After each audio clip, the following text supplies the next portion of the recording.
Haleluya. Kembali kita berjumpa sahabat gembala dalam program serial kembali pendalaman Alkitab Firman-Nya Hidupku. Episode kali ini merupakan episode perdana di tahun 2024. Dan untuk itu tidak terlambat bagi kami tim PA juga memberikan ucapan selamat Natal dan juga tahun baru bagi para sahabat gembala. Ya, selamat tahun baru. Dan juga para sahabat gembala baik yang ada di Zoom maupun juga yang menyaksikan melalui channel YouTube GPD Lusupan. Puji Tuhan, Tuhan Yesus memberkati. Baik, kita akan segera mulai pendalaman Alkitab malam hari ini. Kita akan awali di dalam doa. Mari kita berdoa. Kami bersyukur kembali di waktu yang ada, kami boleh ada dan kembali kami siap untuk belajar dari kebenaran firman-Mu. Berkati kami, urapi kami Tuhan, sehingga ketika kami mempelajari kembali firman-Mu, kami menemukan hal-hal yang baru, yang membuka wawasan kami, yang membentuk kehidupan kami, yang membaharui kami, sehingga kami semakin hidup, menyenangkan hati Tuhan, dan dibentuk sesuai dengan kehendak-Mu. Berkati juga narasumber kami, Pak Gem yang ada, juga para peserta, para sahabat gembala yang mengikuti serial pendalaman Alkitab ini. Biarlah Tuhan memberkati kami, sehingga melalui ini semua kami dibentuk semakin indah di dalam Engkau. Amin. Terima kasih Tuhan, kami memulai pembelajaran kami saat ini dengan ucapan syukur di dalam nama Tuhan Yesus Kristus. Haleluya. Amin. Amin.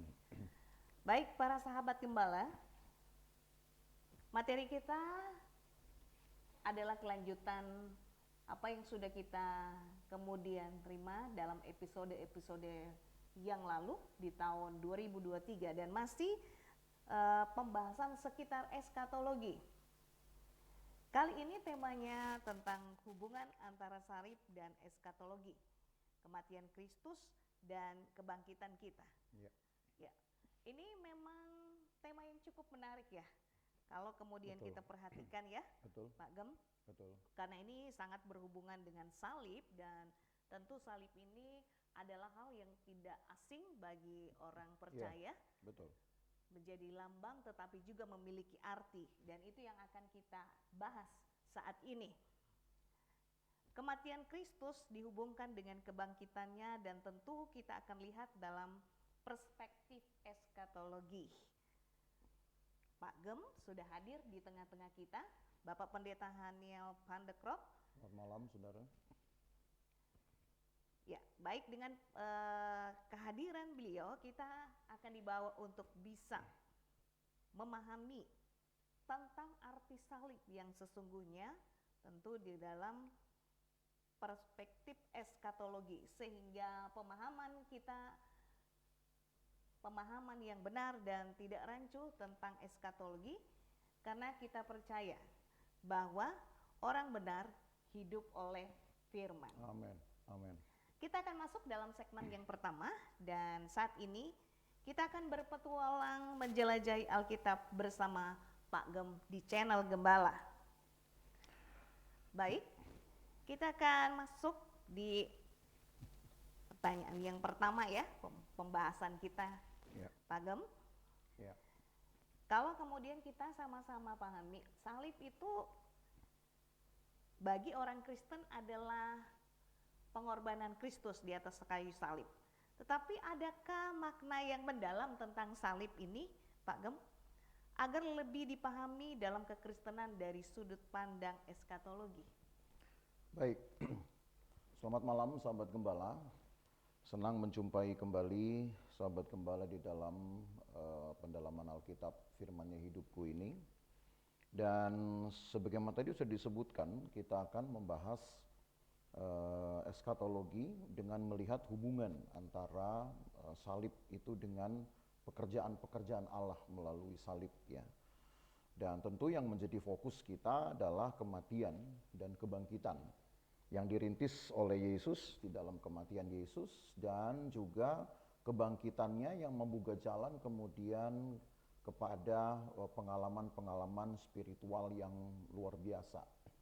Nah baik, untuk menjawab pertanyaan tadi, maka saya bisa katakan begini, salib ini memiliki peran yang sangat sentral ya, dalam upaya memahami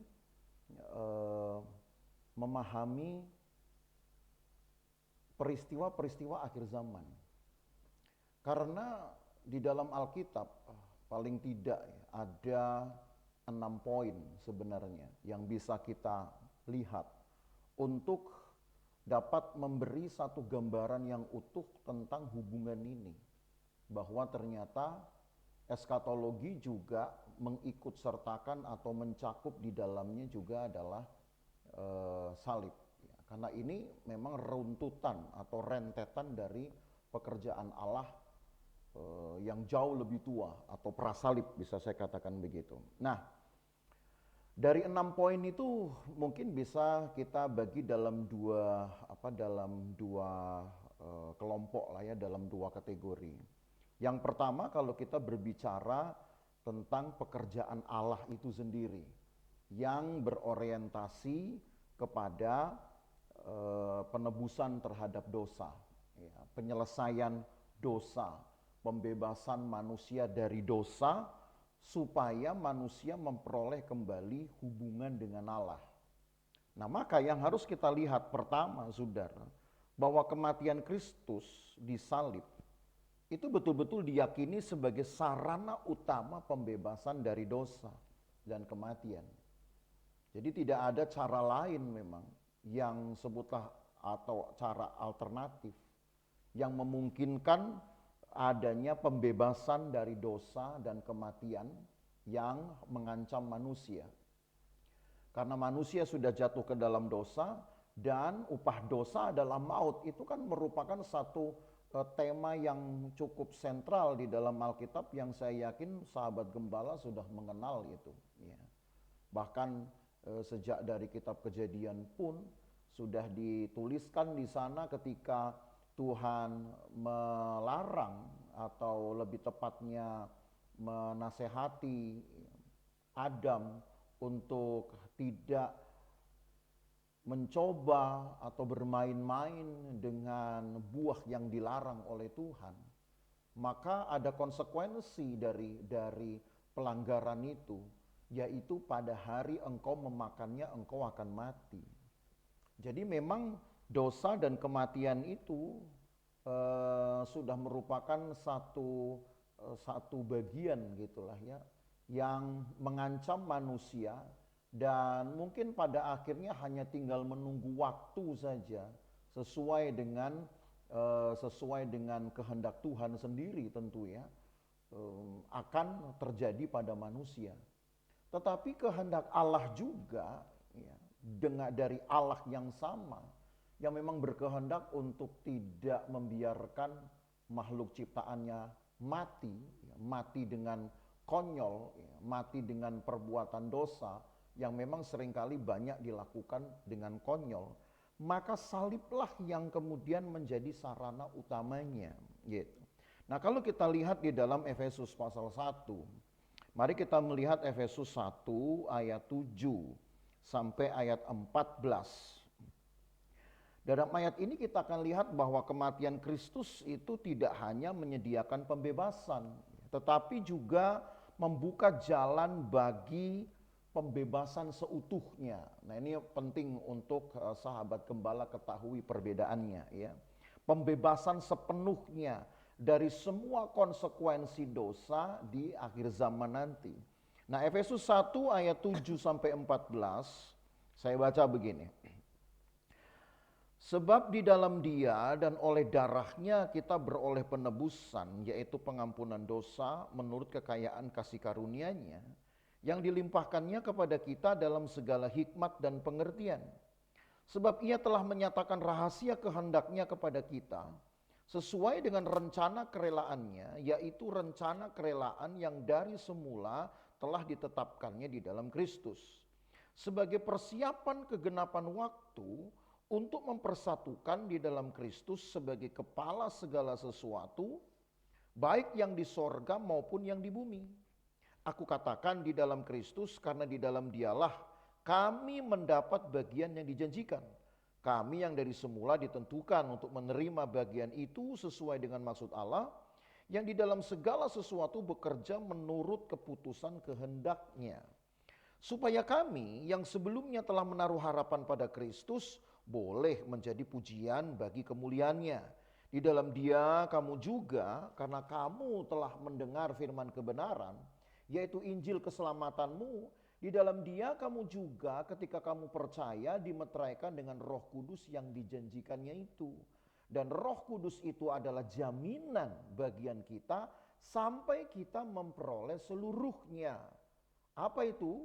Yaitu penebusan yang menjadikan kita milik Allah untuk memuji kemuliaan-Nya. Jadi ada yang harus dibedakan saudara antara sepenuhnya tadi ayat 14 gitu ya. Sampai kita memperoleh seluruhnya. Apanya yang seluruhnya? Pembebasan. Lalu pembebasan seluruhnya ini bicara apa? Bicara tentang keunggulan-keunggulan manusia rohani, bukan hanya bicara secara rohani tapi juga jasmani. Termasuk nanti tubuh kebangkitan, tapi hanya kita bicara itu nanti di belakang. Tetapi ini karena kita baru di menit-menit awal, maka saya katakan lebih dahulu orientasinya. Bahwa yang disebut dengan pekerjaan salib itu sarana utama pembebasan dari dosa dan kematian. Mungkin bisa dikatakan dari dosa itu sekarang sudah terjadi. Ketika kita percaya kepada Tuhan, maka otomatis orang itu kemudian dibebaskan dari dosa. Walau memang secara fisik kita tidak akan melihat ya, bagaimana hal itu terjadi.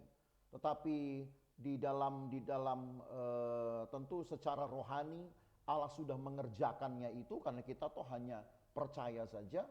Maka salib Kristus membersihkan dosa kita, membebaskan kita dari dosa. Tapi ketika kita bicara tentang kematiannya, kapankah kita dibebaskan dari kematian? Maka ini yang perlu dicatat. Bukan kematian secara fisik atau kematian natural. Kematian karena proses natural, entah karena memang usia lanjut atau karena sakit atau mungkin karena sebab yang lain, bukan dibebaskan dari kematian seperti ini, tapi dari kematian kekal maksudnya. Nah, ini yang pada akhirnya baru nanti dibicarakan di akhir zaman. Tetapi dosa itu sudah dikerjakan sekarang pembebasannya. Nah, walau bagaimanapun juga antara salib dibebaskan dari dosa dengan dibebaskan dari kematian, maka saliblah yang memegang peranannya. Nah, itu sebabnya salib tadi saya katakan punya peran penting untuk memahami tentang eskatologi. Dalam hal apa? Dalam hal dibebaskan dari kematian yang kekal ya, atau kematian dari kemurkaan Allah.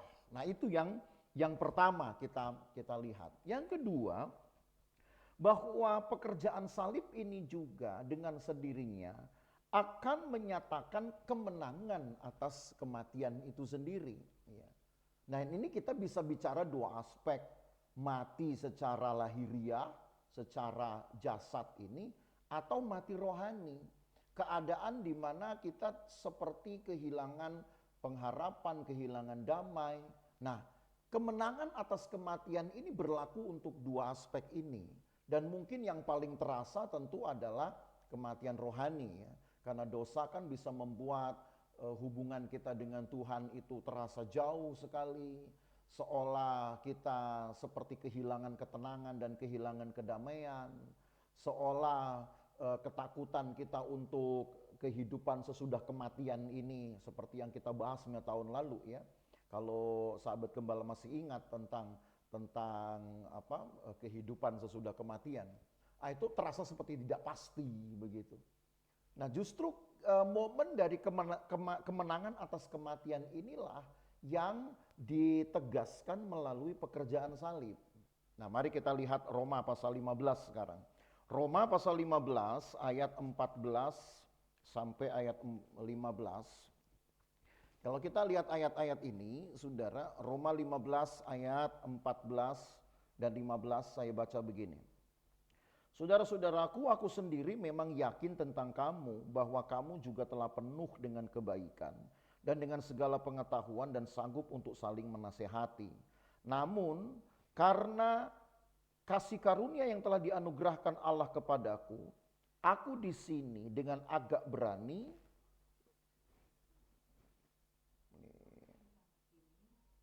Sebentar, ini ada yang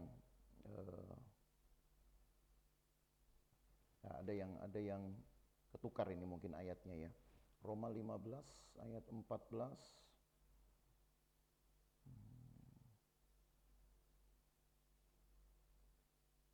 Oh, ada yang ketukar ini ayatnya.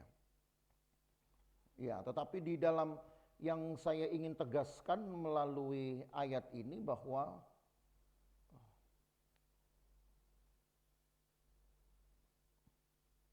ya, bukan ayat ini. Ini ayat ini ada apa? Salah, ada yang tertukar angkanya, tertukar alamatnya.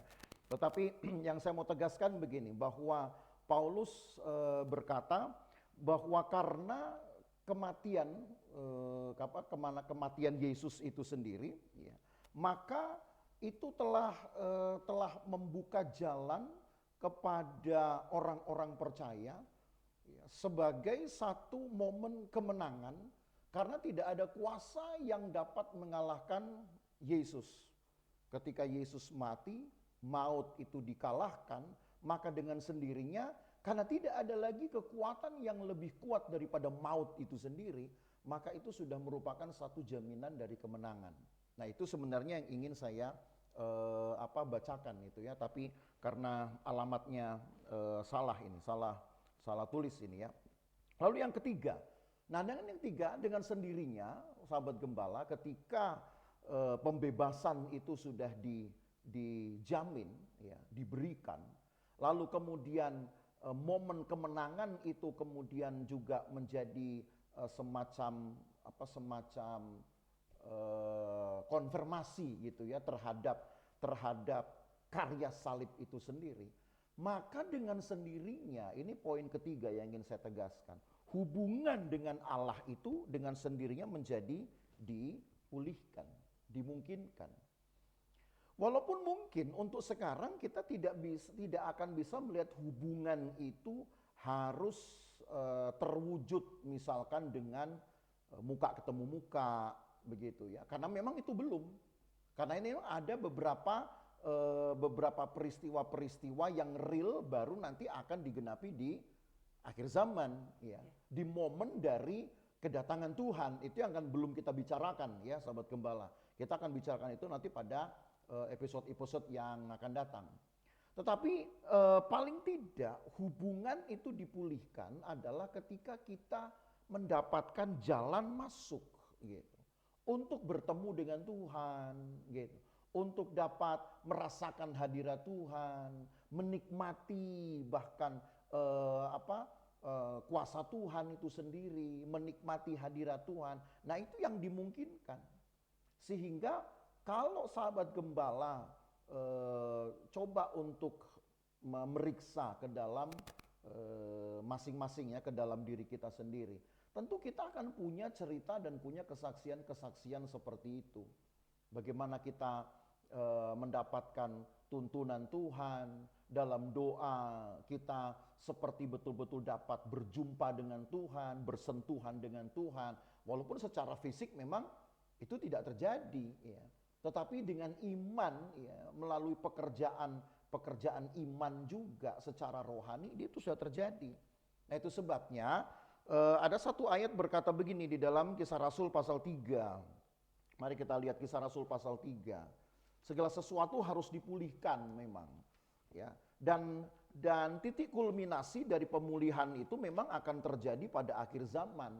Tetapi sebelum itu terjadi, sudah dikerjakan mulai dari sekarang, seperti firman Tuhan menulis begini. Kisah Rasul pasal 3, saya baca mulai ayat yang ke-18.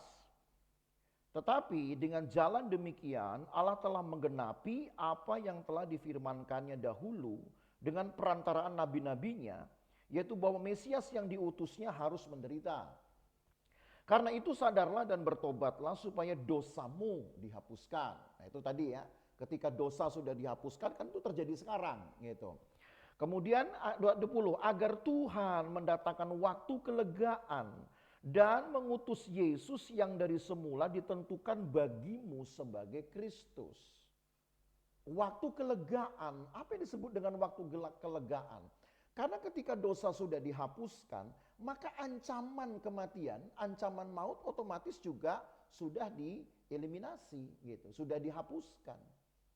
Maka ketika manusia dihapuskan dosanya karena percaya kepada kematian Kristus, itulah yang tadi saya sebut dengan momen kemenangannya. Oh, saya sudah tidak akan mati kekal. Walaupun nanti kematian itu secara real kan baru dibicarakan di akhir zaman, ya, di periode-periode paling akhir nanti dari pekerjaan Roh Kudus ini. Tapi yang kita bicara sekarang ini, karena salib ini kan tadi saya katakan berbicara dua aspek toh, membebaskan dari dosa dan kematian. Kematiannya nanti, bebas dari kematiannya nanti, gitu. Tetapi bebas dari dosanya kan sudah dikerjakan, dan saya yakin sahabat gembala pun sudah mengalaminya itu. Dan apa buktinya? Ya buktinya karena kita kemudian bisa berjumpa dengan Tuhan, kita mendapatkan ketenangan, kita mendapatkan kepastian, kita bisa dengan bebas tanpa ada rasa takut, gitu ya, dihantui mungkin oleh pikiran-pikiran pikiran-pikiran yang menuduh. Kita dibebaskan dengan itu. Dan itu buat saya sudah menunjukkan bahwa salib memang sudah mengerjakan ya, porsinya dengan baik untuk hal pembebasan dosa. Baru ayat 21 menulis begini, maka Kristus itu harus tinggal di sorga sampai waktu pemulihan segala sesuatu seperti yang difirmankan Allah dengan perantaraan nabi-nabinya yang kudus di zaman dulu. Nah ketika dikatakan ada waktu kelegaan, sampai kemudian pemulihan segala sesuatu. Nah ini yang tadi saya katakan adalah pekerjaan salib yang berkesinambungan sampai nanti titik kulminasinya adalah pembebasan dari kematian atau membebaskan orang-orang percaya dari kematian. Nah begitu. Artinya ya. Hukuman kekal begitu ya Pak? Ya, artinya dibebaskan dari hukuman kekal ya. Ternyata kalau kemudian kita cermati, salib ini menjadi sentra yang cukup penting dalam kehidupan orang percaya. Bukan saja membebaskan dari dosa, tapi ternyata juga dari kematian kekal. Dan itu pun diawali dengan pemulihan hubungan dengan Allah ya. Dan tentunya dengan proses ini, kedepannya tentu akan melahirkan harapan-harapan, begitu ya Pak Agam ya. Kira-kira harapan-harapan itu apa saja yang kemudian orang percaya bisa alami dan nikmati nantinya? Ya, paling tidak ada 3 capaian lah ya, saya sebutkan begitu. 3 tujuan, 3 capaian dari pekerjaan Allah. Yang pertama adalah membangkitkan dulu iman orang percaya, ya, membangkitkan iman orang Kristen. Ya, saya singgung sedikit walaupun ini bukan ayat yang akan saya baca gitu ya, tetapi ada satu kesaksian dari Paulus yang juga diucapkan kepada jemaat di Korintus. Kalau seandainya Kristus tidak dibangkitkan, maka sia-sialah iman kamu dan sia-sialah pemberitaan kami, kan begitu. Ya, artinya bahwa inilah capaiannya sebetulnya. Jadi dari pekerjaan-pekerjaan salib ini ada harapan, iya, dan dalam harapan itu bahkan dirinci dalam Alkitab itu untuk 3 tujuan lah, 3 aspek atau 3 capaiannya. Nah, yang pertama kalau kita lihat tadi saya sudah sebutkan adalah membangkitkan juga harapan umat Kristen, ya, atau iman umat Kristen. Dan itu ditulis dengan jelas di dalam keterangan Paulus dalam Roma pasal yang ke-5. Coba kita lihat Roma pasal yang kelima. Roma pasal yang kelima, kita akan baca dari ayat yang ke-18 sampai ayat yang ke-21. Roma 5 ayat 18 sampai ayat yang ke-21. Sebab sama seperti oleh satu pelanggaran, semua orang beroleh penghukuman. Demikian pula oleh satu perbuatan kebenaran, semua orang beroleh pembenaran untuk hidup. Jadi sama seperti oleh ketidaktaatan satu orang, semua orang telah menjadi orang berdosa, demikian pula oleh ketaatan satu orang, orang menjadi benar. Ketaatan satu orang siapa? Yesus. Karena dikatakan di dalam ayat lain, Yesus taat melakukan perintah Bapa bahkan sampai mati di kayu salib. Ketaatannya dibayar sampai dengan mati untuk tubuhnya sendiri, gitu. Tetapi ketaatan itu yang membuat efeknya semua orang menjadi benar. Dan ini bukankah berarti cakupan dari dari salib itu adalah membuat orang benar? Kalau tadi yang kita bahas di 3 poin pertama, kan kita baru bahas itu adalah dibebaskan dari dosa, kan gitu. Ya itu kan sudah poin bagus. Tapi kalau dibandingkan dengan membuat orang benar, ini kan berarti langkah selanjutnya ya, yang lebih hebat.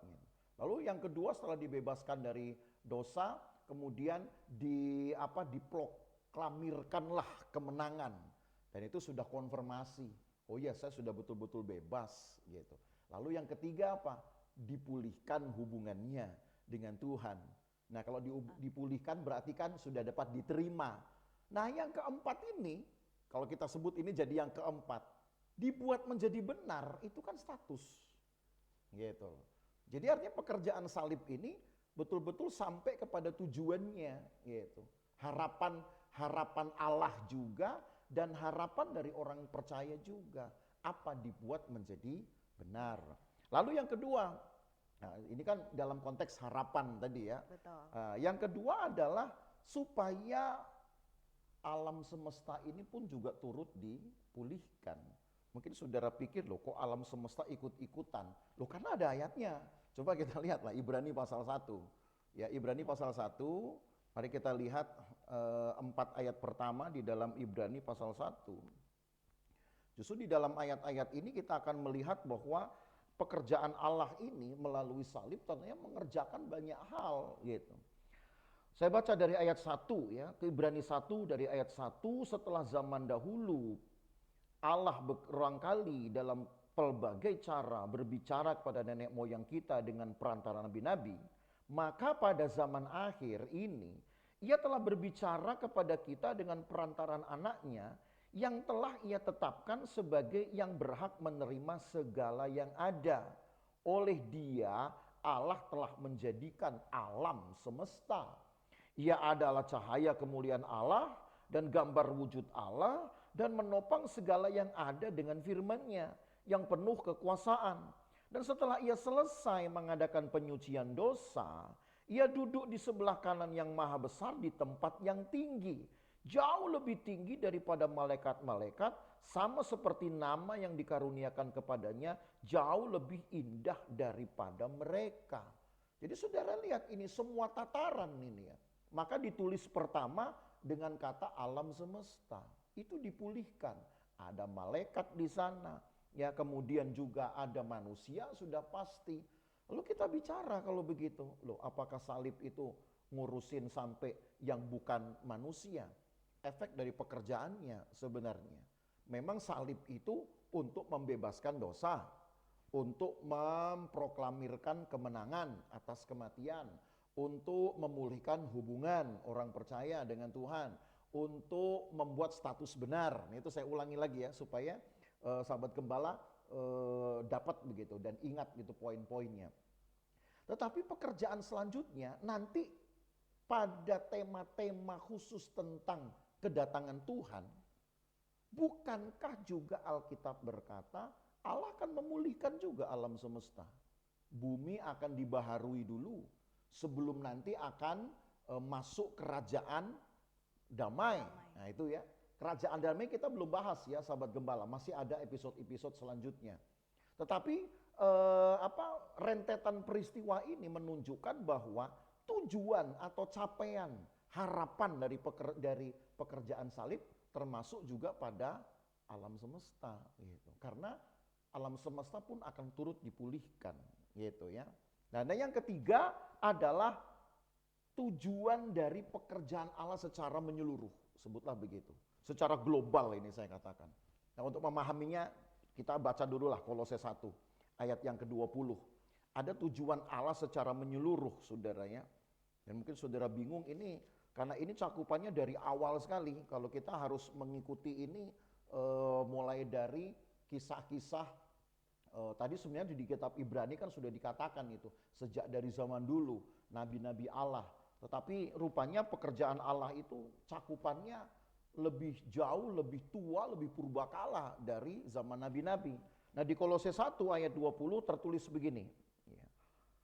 Dan oleh dialah yang memperdamaikan segala sesuatu dengan dirinya, baik yang ada di bumi maupun yang ada di sorga, sesudah ia mengadakan pendamaian oleh darah salib Kristus, baik yang ada di bumi maupun yang ada di sorga. Didamaikan oleh darah salib Kristus. Dan inilah tujuan pekerjaan Allah. Mendamaikan semua yang ada di segala aras dari alam ciptaan Allah. Gitu. Artinya secara menyeluruh ini ya, Pak Gem ya. Yeah.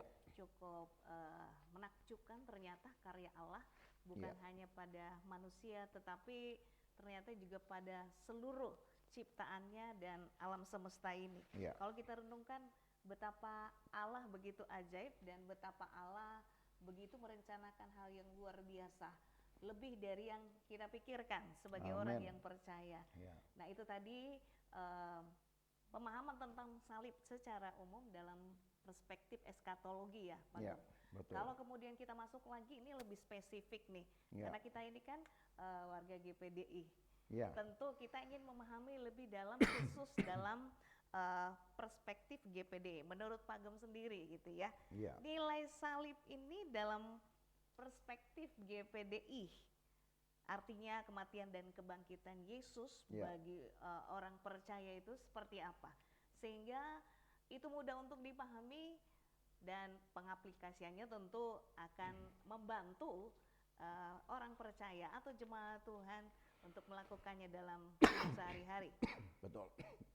Ya, ada 6 poin lagi sebenarnya bisa kita lihat dari hal ini. Ya. Pak Gem, boleh saya tanya, kenapa selalu dengan 6 poin? Ya, mungkin karena Allah perlu bekerja menciptakan langit dan bumi ini 6 hari, ya. Mungkin karena itu. Jadi prinsipnya di sana. Hari ke-7 kan istirahat. Saya mungkin baru bertanya lagi kenapa tidak angka 7 aja, Pak Gem? Iya, gitu. Ya.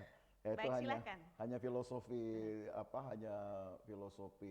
singkat saja lah gitu ya.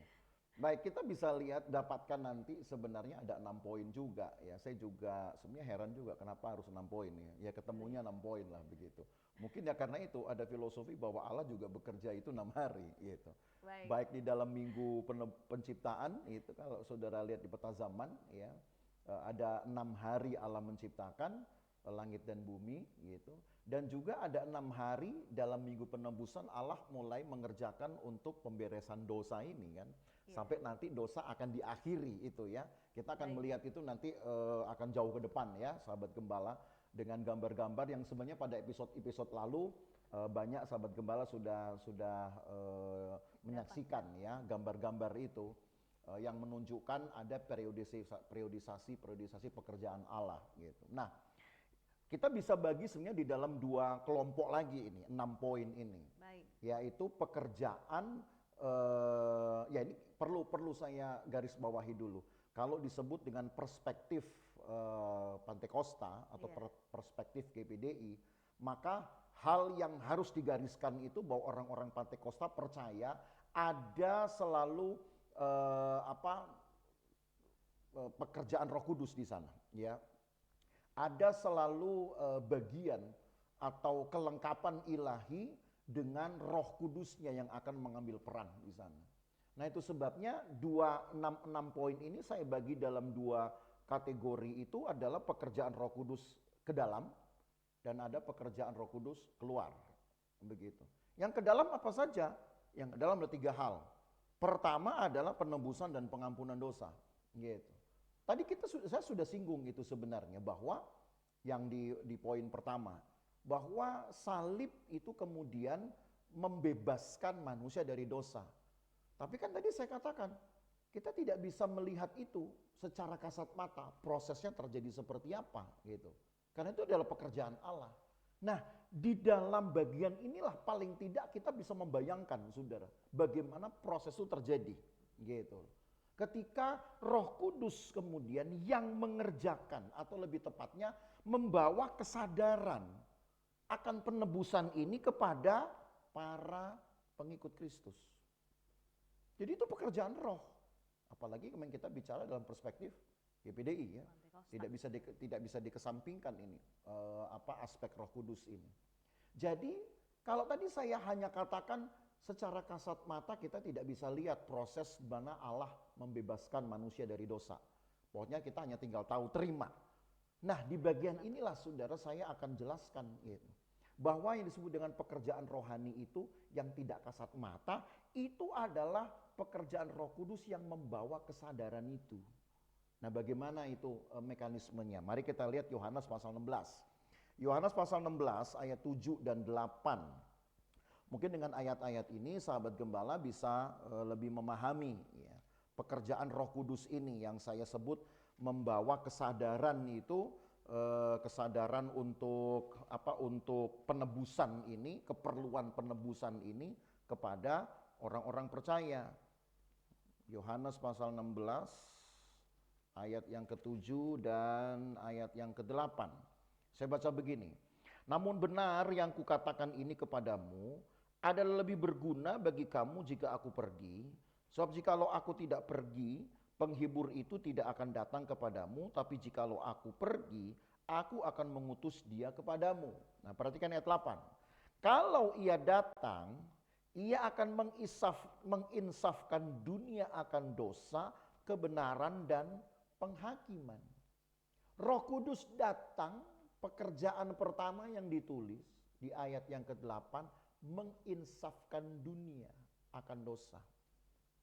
Menyadarkan kita bahwa dosa itu merugikan, dosa memisahkan kita dengan Allah, dosa mendatangkan kematian, dan dosa akan mendatangkan yang lebih buruk adalah keterpisahan dengan Allah. Bukan hanya putus hubungan, tapi keterpisahan dengan Allah. Dan itu kemudian dikerjakan oleh Roh Kudus dalam hati kita berupa duka cita. Gitu loh, penginsafan. Jadi tiba-tiba Saudara, kita merasa bahwa kenapa saya hidupnya jadi tidak karuan, misalkan penuh dengan ketakutan. Saya takut kalau saya kehilangan hubungan dengan Tuhan. Saya takut kalau saya nanti di akhir zaman tidak bisa hidup bersama-sama dengan Tuhan. Lebih menakutkan lagi kalau saya betul-betul nanti akan masuk neraka. Dan itu Saudara, kesadaran itu mungkin ya. Coba sahabat gembala perhatikan baik-baik, renungkan. Belum tentu akan ngeklik di kita ketika orang lain nakut-nakutin. Gitu. Hati-hati ya, kalau kamu bikin dosa masuk neraka, kamu tidak akan dibakar seumur hidup, nggak mati-mati. Belum tentu Saudara takut. Gitu. Tapi kalau Roh Kudus yang menginsafkan itu beda. Karena ini pekerjaan Allah. Gitu. Jadi tidak bisa kita katakan itu kebetulan atau karena ada intimidasi dari orang lain yang menakut-nakuti kita gitu ya, tentang keadaan-keadaan buruk di masa depan. Justru hal seperti itu yang menyebabkan kita akhirnya sadar akan diri kita, sadar akan perlunya penebusan, begitu. Sadar kemudian akan adanya pengampunan, gitu. Minta ampun kepada Tuhan. Itu Roh Kudus yang menggerakkan, gitu. Jadi di dalam perspektif Pantekosta, dalam pemahaman orang Pantekosta, pekerjaan Roh Kudus ke dalam inilah yang saya katakan, yaitu menginsafkan dunia akan dosa. Dan dunia ini bukan berarti tidak harus mikirin kemana-mana, Saudara. Kita kan juga merupakan bagian dari dunia, maka beruntung dan bersyukurlah kalau Roh Kudus mau menginsafkan. Belum tentu orang lain membuat saudara insaf, belum tentu. Ya, itu yang pertama. Dan yang kedua adalah pembebasan dari kekuasaan dosa dan kematian itu sendiri. Kekuasaannya atas apa? Ya karena kematian itu akan betul-betul mengakhiri kehidupan, saudara. Mengakhiri cerita hidup dan membuat memang kita tidak lagi mempunyai riwayat apa-apa kalau orang mati. Betulkah begitu? Ya. Di dalam neraka pun nanti kita akan lihat ayat-ayatnya. Kalau ada aktivitas, ya kita bisa bilang aktivitas atau tidak, saya juga tidak tahu kategorinya. Karena toh manusia hanya akan dihukum saja, hanya akan disiksa dengan cara yang sama seperti dia waktu melakukannya selama hidup. Tetapi di dalam satu api yang menyala tanpa henti, tanpa mati, dan tubuh ini pun terbakar juga tanpa habis. Gitu. Jadi sebenarnya mau dibilang aktivitas, ya aktivitasnya mungkin kalau kita bayangkan ya secara dramatisasinya, ya seperti orang dibakar tetapi nggak habis-habis dagingnya, nggak mati-mati apinya. Lalu aktivitasnya apa? Ya paling seperti orang lari-lari kepanasan, cuman begitu. Mau dibilang aktivitas, tidak ada aktivitas gitu ya. Dan itu yang terjadi kalau kematian itu kematian itu memang dialami. Tetapi kan tadi sudah kita bahas bahwa ketika Roh Kudus sudah menginsafkan dunia akan dosa, dan kemudian oleh karena iman kita maka Allah kemudian menghapuskan dosa, otomatis kekuasaan dosa itu dan di situ maut itu juga ikut dihapuskan, dibebaskan, maka ya kita hanya bisa berkata bahwa kehidupan kita terima kembali, walau itu masih harapan, karena lagi-lagi kita masih hidup dengan tubuh kita, ya yang bisa berakhir. Tetapi kan pekerjaan Allah ini sudah memberi harapan, makanya tadi kita sudah bicara soal itu, harapan untuk mendapatkan tubuh kebangkitan itu. Dan itu sudah merupakan sebuah afirmasi dari pekerjaan Roh Kudus ke dalam. Ya, coba kita lihatlah di dalam Kisah Rasul pasal 2. Kisah Rasul pasal 2 ayat yang ke-3. Mungkin ini ayatnya cukup panjang ya, tapi kalau semua ayat dibaca ini sudah makan waktu sendiri. Kisah Rasul pasal yang ke-2 dari ayatnya sebenarnya dari ayat 32 sampai ayat 38. Tetapi mungkin lebih baik saya baca saudara dari ayat yang ke-34 ya. Karena ayat 32 berkata begini, Yesus inilah yang dibangkitkan Allah dan tentang hal itu kami semua adalah saksi ya. Nah, teks ini Yesus inilah dibangkitkan Allah ketika langsung loncat saja ayat 37. Ketika mereka mendengar hal itu, hati mereka sangat terharu. Lalu mereka bertanya kepada Petrus dan rasul-rasul yang lain, apa yang harus kami perbuat, saudara-saudara? Jawab Petrus kepada mereka, bertobatlah dan hendaklah kamu masing-masing memberi dirimu dibaptis dalam nama Yesus Kristus untuk pengampunan dosamu. Maka kamu akan menerima karunia Roh Kudus. Pengampunan dosa inilah saudara yang saya katakan tadi pada akhirnya menjadi satu momen dari hukuman itu, kekuasaan atas dosa itu kemudian dipatahkan atau diakhiri. Karena dengan pengampunan itu maka bekerjalah langsung rentetan-rentetan berikutnya. Kita diterima oleh Allah, kita diperdamaikan oleh Allah, kemudian Allah kembali mempercayai kita, ibadah kita pun dapat diterima oleh Allah, sampai ayat yang ke-38 kita dipercayakan karunia-karunia rohani. Dan karunia rohani inilah yang kemudian nanti akan mentransformasi hidup. Itu poin ketiganya sebenarnya ya. Jadi transformasi hidup ini yang membuat kemudian seperti mungkin sedikit lah Roma pasal 8. Karena ini juga penting. Roma pasal 8 di ayat 1 Roma pasal 8 ayat yang pertama dikatakan begini. Demikianlah sekarang tidak ada penghukuman bagi mereka yang ada di dalam Kristus Yesus. Roh yang memberi hidup telah memerdekakan kamu dalam Kristus dari hukum dosa dan hukum maut. Ya, rasa-rasa udah jelas dengan ayat ini, gitu ya. Jadi ini pekerjaan roh yang tadi ke dalam, gitu. Ya. Jadi kalau ke dalam artinya lebih spesifik ke dalam diri manusia, Ya, begitu betul, ya Pak Agem? betul. Kalau memang ada pekerjaan Roh Kudus ke dalam, maka apakah mungkin juga ada keluar, Ya, gitu ya? Sehingga pasti. kita dapat melihat pekerjaan Roh Kudus ini, tentu sahabat gembala juga bisa memahami ternyata pekerjaan itu menyeluruh dalam diri manusia, tetapi juga keseluruhan pada ciptaan yang lain. Ya, Gitu. pasti. Tadi saya sudah sebutkan memang ya, dari 6 poin itu kita bagi 2, ada ke dalam dan keluar. Dan nanti kita lihat 3 hal pertama ke dalam. Nah sekarang 3 hal, ada 3 hal sisa ini yang memang orientasinya adalah pekerjaan keluar. Yang pertama itu adalah bahwa Roh Kudus juga nanti yang akan bekerja untuk mendatangkan kesadaran menyelidiki.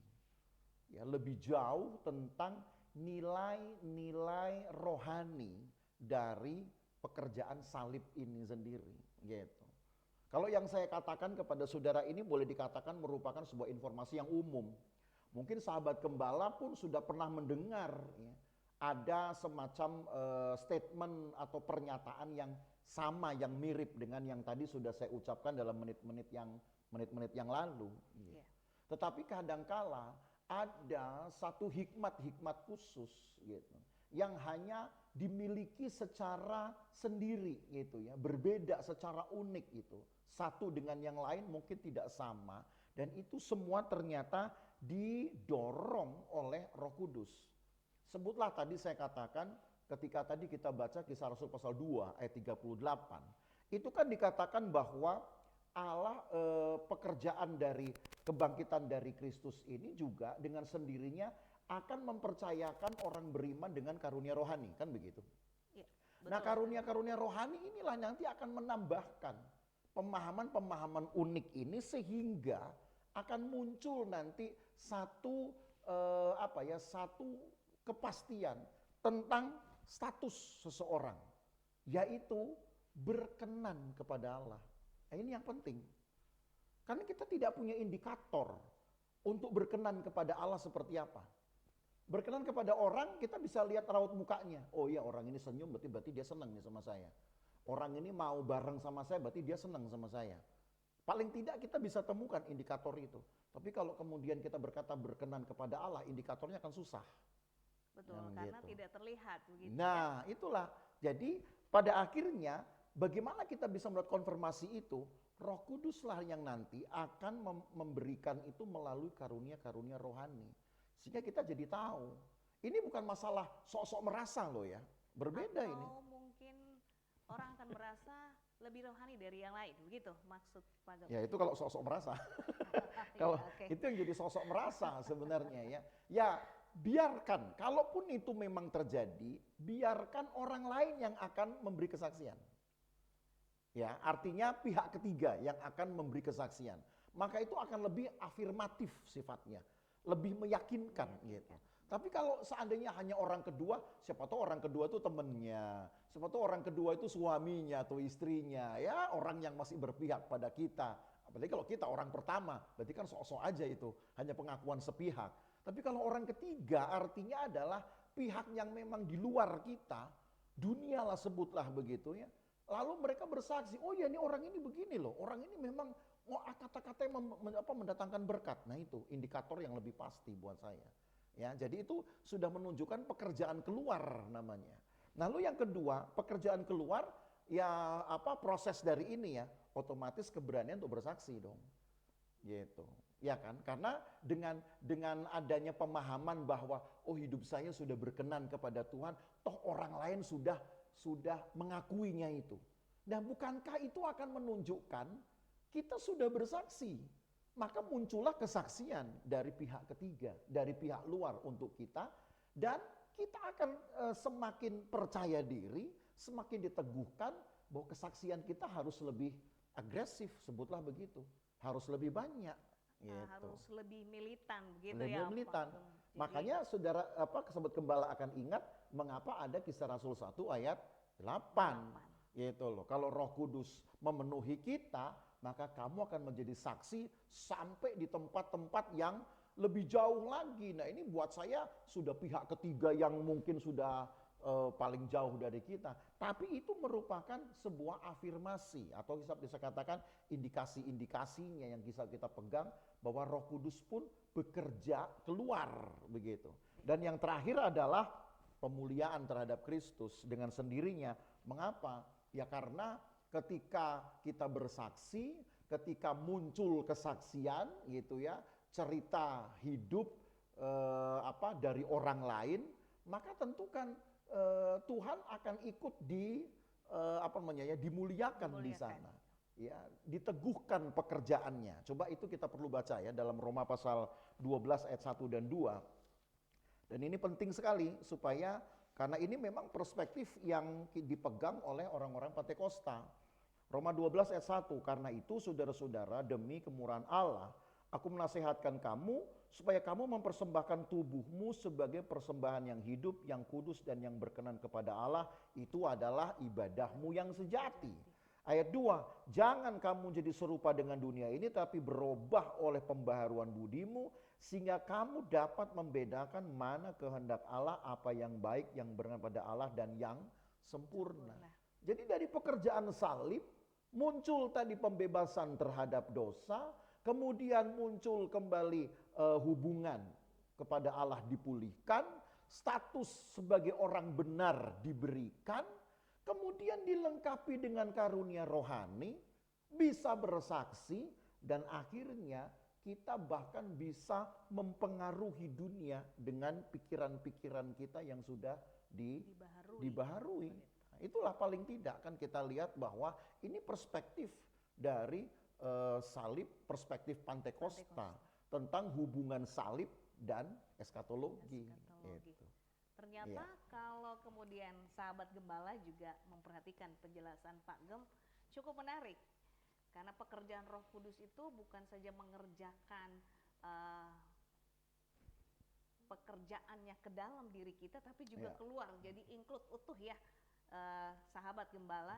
Dan ini tentu di dalam perenungan kita sehari-hari, ternyata ketika karya Roh Kudus itu bekerja buat kita memahami arti salib itu, di dalam aplikasi hidup sebagai orang yang percaya, ini menjadi sebuah pengalaman kekristenan yang luar biasa, begitu ya Pak Gem. Sebab kalau kita kemudian pahami kematian Kristus itu memberikan kita kebangkitan dan juga membangkitkan kita.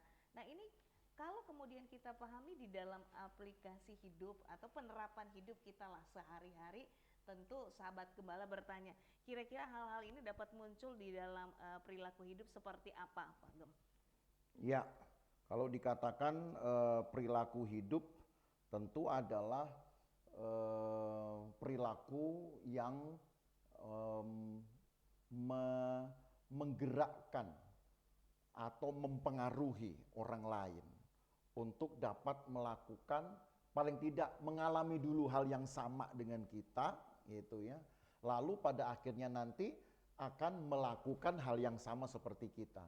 Menerima hal yang sama yaitu tadi dibebaskan dari dosa, lalu melakukannya apa? Tadi yang keluar tadi kesaksian. Nah, seperti itu. Jadi itu tahapan yang kemudian harus dialami begitu ya bagi setiap orang. Ketika saya sudah mengalami, maka ketika saya bisa menjadi saksinya Tuhan, maka orang lain pun bisa mengalami hal yang sama. Ini circle yang cukup luar biasa sebenarnya, sahabat gembala. Kalau kemudian kita juga bisa dipakai oleh Allah di bagian ini, maka kehidupan kita bisa berdampak bagi yang lain. Mungkin Pak Gembala bisa lanjutkan lagi untuk hal-hal berikutnya. Ya, yang jelas bahwa kalau kita lihat hubungan salib dengan eskatologi ini, ya dalam perspektif kita orang-orang Pantekosta ya, orang-orang GPDI lagi lebih khususnya, bahwa pekerjaan salib ini akan mencapai titik kulminasinya, saya katakan, adalah membangkitkan orang percaya untuk menerima tubuh kebangkitan yang sama seperti yang diterima oleh Yesus. Artinya tubuh Ya, kemuliaan. tubuh gitu. kemuliaan. Dan itu sudah sangat jelas di dalam 1 Tesalonika pasal 4. Mungkin itu baik kita perlu baca ya. 1 Tesalonika 4 dari ayat yang ke 13. Di situ nanti kita akan bahas ini secara khusus di dalam episode kedatangan Tuhan atau parousia. Tetapi saya bacakan dulu begini. 1 Tesalonika 4 ayat yang ke-13. Selanjutnya kami tidak mau saudara-saudara bahwa kamu tidak mengetahui tentang mereka yang meninggal, supaya kamu jangan berdukacita seperti orang-orang lain yang tidak mempunyai pengharapan. Karena jikalau kita percaya bahwa Yesus telah mati dan telah bangkit, maka kita percaya juga bahwa mereka yang telah meninggal dalam Yesus akan dikumpulkan Allah bersama-sama dengan Dia. Ya. Ini yang kami katakan kepadamu dengan firman Tuhan, kita yang hidup, yang masih tinggal sampai kedatangan Tuhan, sekali-kali tidak akan mendahului mereka yang telah meninggal. Sebab pada waktu tanda diberi, yaitu pada waktu penghulu malaikat berseru dan sangkakala Allah berbunyi, maka Tuhan sendiri akan turun dari sorga, dan mereka yang mati dalam Kristus akan lebih dulu bangkit. Nah, ini saya katakan tubuh kebangkitan, gitu ya. Lalu ayat 17, sesudah itu kita yang hidup, yang masih tinggal, akan diangkat bersama-sama dengan mereka dalam awan menyongsong Tuhan di angkasa. Nah, kita memang belum jelaskan memang khususnya di ayat yang ke-17 ini tentang pengangkatan, itu nanti kita akan bicara pada episode kedatangan Tuhan, ya. Tapi yang ingin saya garis bawahi adalah begini. Orang mati akan bangkit terlebih dahulu dengan tubuh kebangkitan. Dan ini saya katakan titik kulminasi dari pekerjaan salib. Kan, sahabat gembala ingat tadi poin pertama, dibebaskan dari dosa, tapi kematiannya kan belum dibebaskan. Gitu. Artinya kita masih bisa mati. Gitu. Secara jasmani. Tapi percayalah kalau dosa sudah dibebaskan, maka kalau nanti kita mati, kita akan bangkit. Nah itu, amin. Ya itu dalam perspektif orang-orang Pantekosta gitu loh. Iya. Nah ketika kita mati dan bangkit, dan itu yang saya katakan merupakan pekerjaan paling akhir dari salib gitu. Lalu setelah itu yang kedua, kita yang masih hidup ayat 17 akan diangkat bersama dengan Tuhan ke angkasa. Nah pertanyaannya, kalau saudara ke angkasa dengan tubuh sekarang ini, itu ribet sekali. Saudara kan perlu pakaian-pakaian tebal, ya. Saudara perlu jaket, saudara perlu long john, saudara perlu sarung tangan, saudara perlu segala macam. Jangan-jangan perlu oksigen.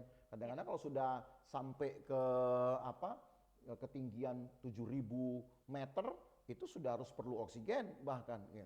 Sementara di angkasa mungkin bisa lebih dari 7.000, bisa 10.000 meter begitu. Dan saya rasa waktu Tuhan angkat kita ke angkasa, kita nggak perlu ribet-ribet seperti itu. Jadi artinya mengapa dimungkinkan? Pasti terjadi sesuatu di situ. Sama seperti orang mati mendapat tubuh kebangkitan, maka yang masih hidup pun juga akan mengalami hal yang sama. Gitu, yaitu tubuh kebangkitan. Hanya saya masih belum jelaskan dulu ini, ya, karena baik, ya kita simpan saja dulu, betul. Supaya sahabat kembali juga betul. Di rumah penasaran, ya, sehingga terus menyaksikan siaran kita karena siaran ini juga terus berlanjut, ya. Baik, silakan Pak, dilanjutkan. Ya, nah itu dari segi jasmaninya, ya. Nah yang terakhir dari segi rohaninya apa? Dari segi rohaninya adalah pemberian dari Roh Kudus. Ya mungkin sahabat gembala rasa kok agak aneh, ini kok jadi larinya ke Roh Kudus. Nah, tadi kan sudah saya berikan linearitasnya ya, urut-urutannya itu. Bahwa pekerjaan salib ini secara rahasia dikerjakan atau mekanismenya, urutannya dikerjakan oleh Roh Kudus juga dengan mendatangkan keinsafan kita, kan gitu.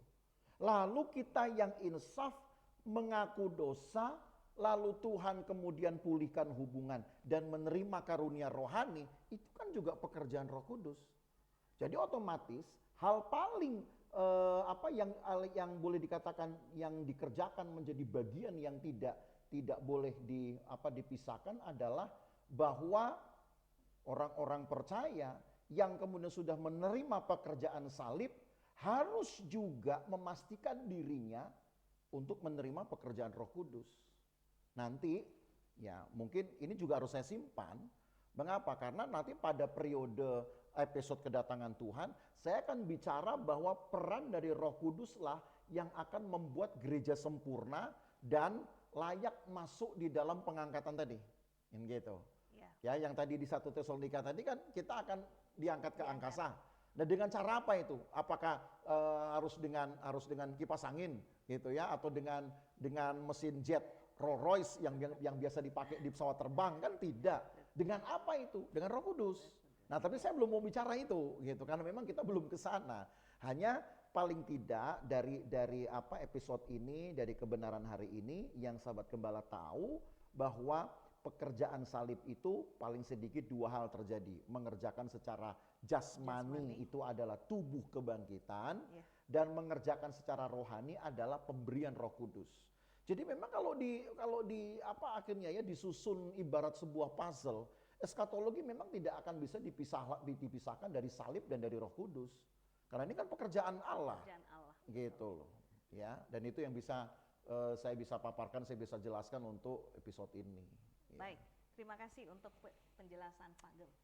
Bagaimana Sama-sama. sahabat gembala, dengan penjelasan ini akan membuka wawasan kita, ternyata peran salib ini penting dalam kehidupan kekristenan kita semua.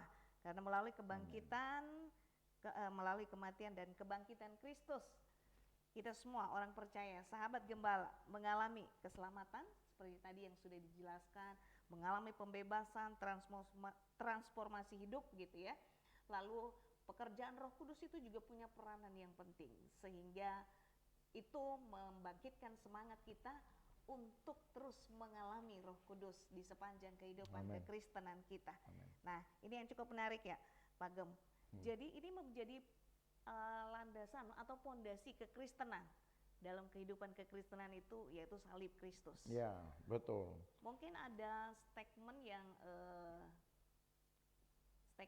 penting yang mungkin Pak Gem bisa sampaikan kepada jemaat Tuhan atau sahabat gembala, sehingga salib ini bukan saja menjadi simbol tetapi memiliki makna esensi dalam kehidupan kekristenan.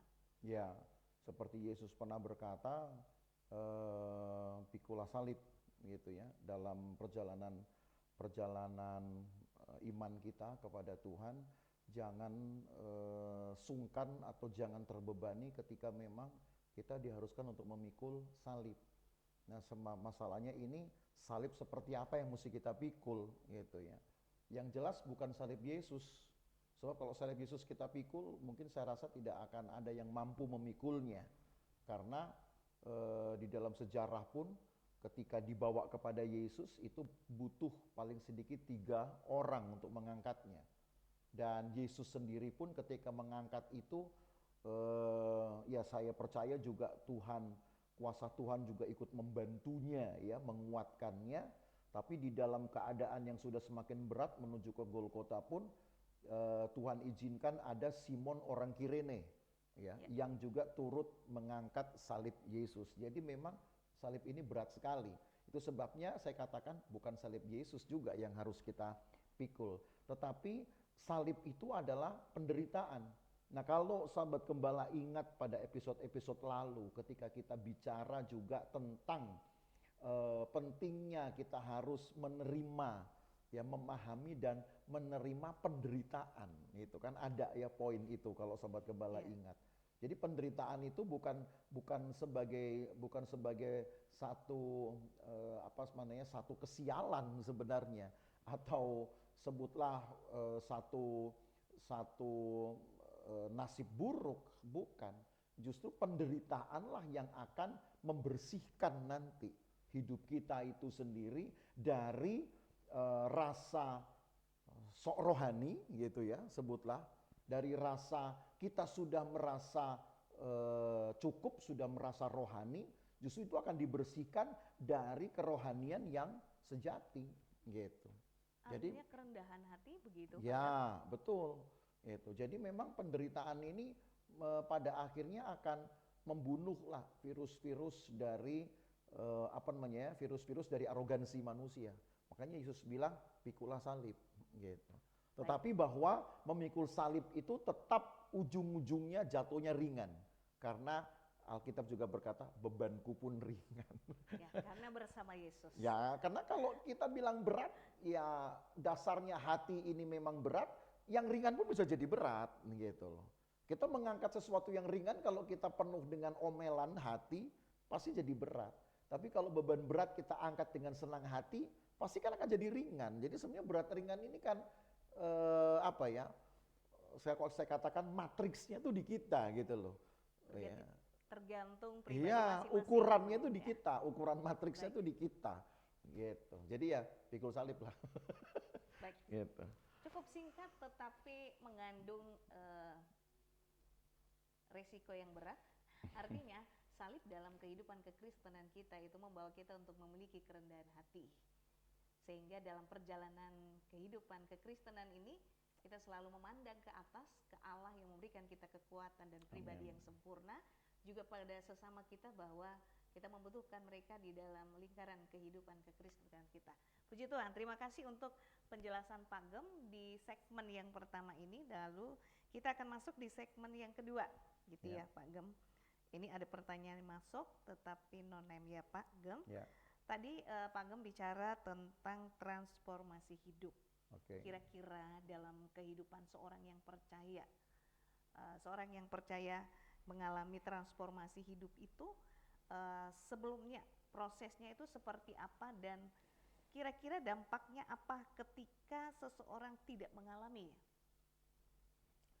Ya, saya teringat kemudian dengan tadi sebenarnya kita sudah baca di dalam Roma pasal 12 itu, tapi mungkin perlu kita baca ulang lah ya. Mari kita lihat di dalam Roma pasal 12 ayat yang ke-1 dan ayat yang kedua.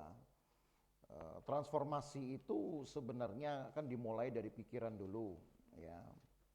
Roma pasal 12, tapi nanti saya akan sambung dengan ayat yang lain. Ayat 1, ayat 2. Janganlah kamu jadi serupa dengan dunia ini, tapi berubah oleh pembaharuan budi. Itu sehingga kamu dapat membedakan mana kehendak Allah. Dan pembaharuan budi ini memang tidak bisa sepenuhnya kita percayakan kepada ilmu pengetahuan. Dalam hal ini kepada teologi. Walaupun memang tidak bisa dipungkiri bahwa dengan merenungkan firman, mempelajari firman, berlakulah kemudian rumus di dalam kitab pengkhotbah. Besi menajamkan besi, manusia menajamkan sesamanya. Betul ada hikmat di sana. Gitu ya, dengan membaca firman.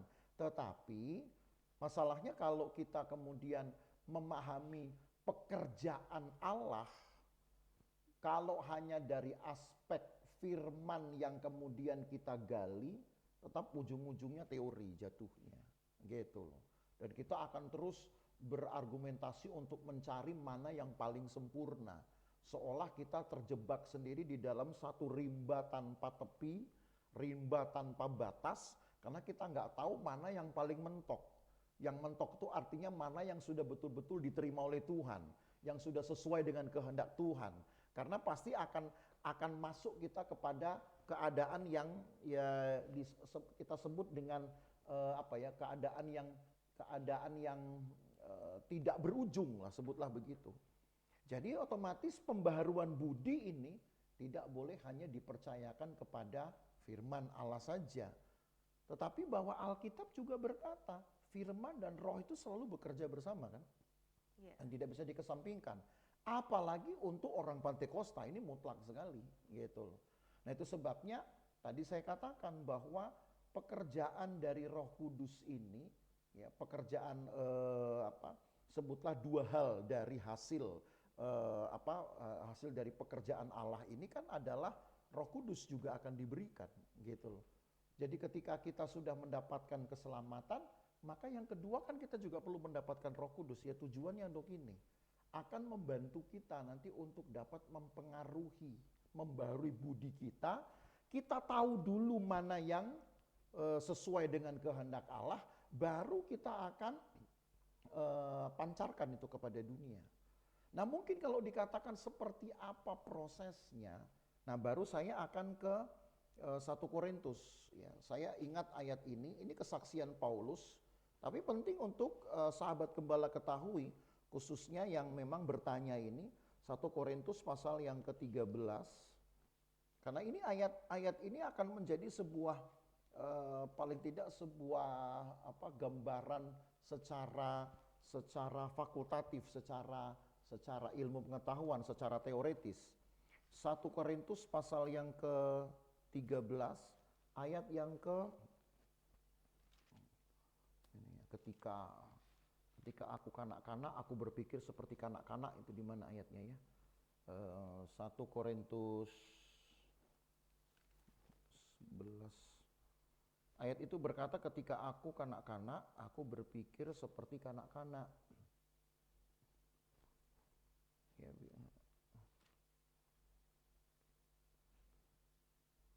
sambil mencari nih Pak Gem. iya. Berpikir seperti kanak-kanak. Iya. Artinya apakah ini secara fisik atau juga bersifat rohani? Ya, pasti kan ya. 1 Korintus 13 ayat 11. Oke. 1 Korintus 13. Oh ya, saya dari tadi buka 2 Korintus makanya nggak dapat. 1 Korintus pasal yang ke-13 ayat yang ke-11. Ya, tertulis begini. Ketika atau kita mulai dari ayat 9 sajalah ya, supaya lebih dapat ya temanya. Sebab pengetahuan kita tidak lengkap. Nah, itu kan sudah jelas. Makanya kenapa saya katakan pembaruan budi tidak boleh hanya dipercayakan kepada merenungkan firman. Memang firman Tuhan itu ya dan amin gitu, betul. Tetapi bahwa di dalam ayat lain pun kan tadi saya katakan firman dan roh itu bekerja bersama. Jadi Paulus juga bilang pengetahuan kita tidak lengkap dan nubuat kita juga tidak sempurna. Tetapi jika yang sempurna tiba, maka yang tidak sempurna akan lenyap. Nah itu prosesnya. Kemudian dirinci ayat 11. Ketika aku kanak-kanak, aku berkata-kata seperti kanak-kanak, aku berpikir seperti kanak-kanak. Sekarang sesudah aku dewasa, aku meninggalkan sifat kanak-kanak itu. Jadi hal yang boleh saya katakan momentumnya, kalau dikatakan transformasi itu bisa kemudian diurut seperti apa gitu, dilihat seperti apa. Ya dari meninggalkan itu. Kalau kita tahu bahwa oh ini sudah, saya kok masih kayak seperti anak-anak gitu ya. Masih mau diurusin kayak orang tua ngurusin saya dulu ketika anak-anak. Itu tinggal pilihan, mau ditinggalkan atau mau dipertahankan gitu. Kalau itu dipertahankan, maka kerdil juga rohani kita. Kenapa? Karena kita ingin orang lain tahu, harus perhatikan kita diemong-emong, dielus-elus. Harusnya secara umur di kitab Ibrani bilang kita harusnya sudah menjadi seorang guru, bahkan harusnya sudah menjadi seorang pengajar, pendidik. Nah, pendidik. Tetapi justru di usia rohani yang sebutlah kita buat gambaran ini. Ada yang sudah 10 tahun ikut Tuhan, hidup rohaninya kan pasti akan lebih baik. Harusnya. Tahu-tahu ketika dia hitung, loh saya sudah 15 tahun ikut Tuhan, kok kelakuan saya, pikiran saya seperti yang baru masuk iman. Nah itu saudara perlu waspadai. Artinya hidupmu tidak tertransformasi. Tidak terjadi perubahan. Iya, kenapa? Sudah 15 tahun ikut Tuhan, pikiran, perasaan, kelakuan masih sama dengan 15 tahun yang lalu gitu loh. Ya artinya ya itu bukan prematur lagi, itu namanya sudah tidak bertumbuh. Gitu ya. Jadi itu indikatornya sebenarnya gitu loh. Ya dampaknya apa? Ya dampaknya bisa jadi ya kalau dikatakan anugerah Tuhan ya pasti kita tidak akan menerima.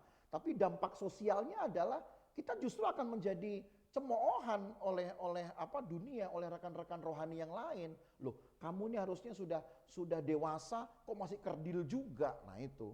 Jadi kita sendiri jadi cemoohan, itu dampaknya. Kalau tadi dikatakan itu ya, ditanyakan itu. Kalau itu tadi ditanyakan apa dampaknya mungkin Ya. ini dampak sosial artinya. Iya, dampak sosialnya. Kalau dampak bersifat rohani? ya itu tidak akan mendapat karunia rohani dong. Oh, Karena kan tadi kita sudah baca ayatnya di Lukas pasal 2 itu, bahwa yang kalau kalau apa namanya ya, prosesnya itu dipenuhi secara linear, mulai dari dosa dibebaskan tadi toh, lalu kemudian diterima oleh Allah, hubungan dipulihkan, lalu kemudian muncul kesaksian-kesaksian, otomatis ada karunia rohani. Kalau tidak ada kesaksian, yang ada hanya cibiran, yang ada hanya apa namanya ya, sebutlah hanya celotehan begitu ya. Ya, dia mah saya tahu orangnya misalnya begitu. Tidak belum jadi kesaksian, ya otomatis Allah belum percayakan karunia rohani. Kenapa? Karena kalau tidak akan jadi sombong orang itu. Karena Allah tahu, ya Allah bisa menilai hati. Nah, itulah yang secara rohaninya. baik. Mudah-mudahan sahabat gembala yang bertanya sudah mendapatkan penjelasan yang dapat dipahami sehingga kemudian menemukan jawabannya ya. Baik, kita selanjutnya masuk pertanyaan berikutnya. Ini tentang menginsafkan akan dosa. Nah, apakah pekerjaan ini dalam hidup manusia itu akan membawa manusia benar-benar menyadari dosanya, atau pekerjaan ini membuat manusia kemudian bisa meninggalkan dosanya? Ya, bisa meninggalkan dosa. Sebab fase insaf itu kan artinya bahwa seseorang sudah mulai berhitung untung rugi. Yang dia dapat apa, yang orang lain dapat dari hidupnya apa. Kan gitu. Itu dalam fase menginsafkan, karena kan dia sedang membuat semacam pembukuan ini terhadap hidup saya ini sudah jadi berkat untuk saya sendiri, sudah jadi berkat untuk orang lain kah? Kalau seandainya dalam hitungan itu dia dapatkan neraca yang tidak seimbang, yang merugikan dirinya dan orang lain, tentu kan pilihannya ada pada dia tadi. Seperti 1 Korintus pasal 13 itu, masih mau berpikir seperti anak-anak, begitu kan? Yang pokoknya ya saya nggak mau tahu lah tentang apa itu kebaikan, justru yang saya mau tahu orang berbuat baik dulu aja sama saya, misalkan begitu loh. Ya, saya tidak mau tahulah untuk apa namanya ya, menghibur orang, karena yang saya butuhkan orang harus hibur saya dulu dong, gitu ya. Saya nggak mau tahulah cara bagaimana saya bisa mengenyangkan orang lain dengan kesaksian. Yang penting saya harus dulu kenyang dengan pelayanan orang lain. Itu kan pilihan. Kalau kemudian nanti seseorang itu mendapati bahwa dalam fase insafnya dia ingin mengalami hal yang baru, misalkan saya ingin dapat keuntungan, saya ingin orang lain pun mendapatkan berkat dari hidup saya, maka akan terjadi itu nanti yang berikut itu, yang meninggalkan dosa. Itu akan terjadi pasti. Karena kan itu sudah keputusannya, pilihannya. Roh Kudus menginsafkan itu membuat kita berhitung dulu nih, gitu. Jadi Roh Kudus tidak serta-merta mengambil kesadaran kita. Makanya tadi saya katakan justru Roh Kudus yang menaruh kesadaran itu. Kalau dikatakan Roh Kudus nanti seolah-olah langsung membuat kita menjadi meninggalkan dosa, nanti kita nggak punya kesadaran sendiri untuk menentukan pilihan, untuk mempertimbangkan. Nah, kita jadi kayak robot nanti, gitu. Ya, justru poinnya di sana. Gitu. Baik, Pak Gep. Ini ada pertanyaan lanjutannya. Sebenarnya menginsafkan itu prosesnya seperti apa? Itu tadi, menginsafkan itu artinya didatangkan dulu ke dalam batin kita satu duka cita dan penyesalan, gitu. Kenapa saya sudah apakah saya sudah lebih banyak memberi manfaat kepada orang lain, atau saya lebih banyak memberi mudaratnya, kan gitu, ya. Nah itu sebenarnya itu. Jadi kata insaf ini sebenarnya bukan berarti langsung oh ya saya langsung kepada minta ampun, belum. Sebenarnya kata insaf ini sebenarnya memberikan dulu, Roh Kudus mengerjakan dulu di dalam hati kita sebuah pertimbangan-pertimbangan seperti ini gitu. Hitungan, saya pakai kata tadi hitungan gitu. Kita kalkulasi itu. Yang kita sudah buat ini bermanfaat gitu, atau bahkan tidak bermanfaat. Tidak bermanfaat itu sudah mendatangkan kerugian berapa besar, masih mau dipertahankan atau dilanjutkan, tetap itu nanti baru ke langkah berikutnya. Jadi insaf itu sebenarnya adalah satu pekerjaan Roh Kudus yang mendatangkan kepada kita di dalam batin kita, itu tadi perenungan, duka cita, dan penyesalan. Sampai pada titik kesadaran, begitu? Iya, sampai kepada, betul, sampai kepada titik kesadaran dan keputusan lah sebenarnya ya. Kita memutuskan untuk apa? Untuk memang mau meninggalkan dosa, gitu, dan kemudian hidup benar, atau ingin tetap melanjutkan dosa. Seperti itu ya, Sobat Gembala. Baik, terima kasih penjelasannya Pak Gem yang super lengkap. Sehingga kita bisa pahami bagaimana mengaplikasikannya. Ya. Bahwa makna salib bukan saja membebaskan kita dari dosa, tapi juga membebaskan kita secara utuh melalui proses-proses dalam kehidupan sehari-hari, bahwa pekerjaan Roh Kudus juga dari dalam dan keluar untuk kita, terutama dari dalam diri kita sendiri dulu, lalu kemudian itu bisa keluar karena karya yang sudah dikerjakan di dalam kita. Dan artinya setelah itu kita akan menjadi saksi. Ya, gitu. Betul. Baik, penjelasannya yang cukup lengkap untuk kita saat ini. Mungkin sahabat gembala yang ada di Zoom masih saya berikan kesempatan ya, kalau ada yang mau raise hand silahkan, mungkin ada pertanyaan yang diberikan.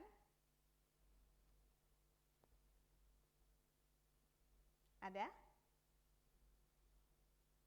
Kayaknya sahabat gembala kita di Zoom ini malu-malu. Ya, mudah-mudahan sudah dapat menangkap sebuah pesan pengajarannya gitu ya dari episode ini gitu. Seandainya pun belum, mungkin juga ada yang mungkin sahabat gembala malah justru sedang merangkai-rangkai pertanyaan, nanti bisa tetap kirimkan pertanyaannya melalui WA yang ada di mana itu ya, akan ada nomor WA kalau tidak salah. Admin.